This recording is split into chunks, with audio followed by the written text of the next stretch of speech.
इस वक्त इमरान खान जमानत मंजूरी के बाद यहां से रवाना हो रहे हैं। ये तारीखी मनाजर इस वक्त आप देख रहे हैं। टेलीविजन पर दिखाने पर पाबंदी है, लेकिन ये मनाजर हर जगह पर फैल सकते हैं अगर आप लोग चाहें तो। ये तारीखी मनाजर और आवाम का जबरदस्त इस्तकबाल एक बार फिर अपने लीडर का दिफा करने में कामयाब रहे।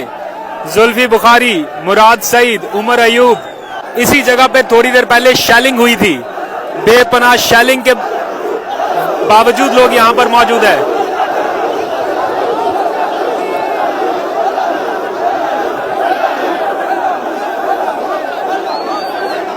ये नारेबाजी,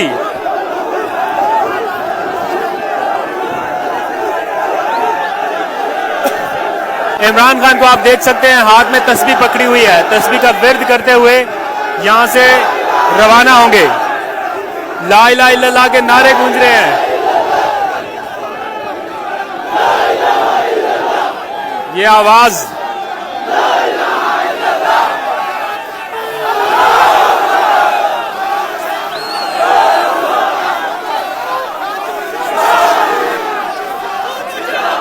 ये ताहद्दे निगाह आवाम का समंदर इस वक्त आप देख सकते हैं।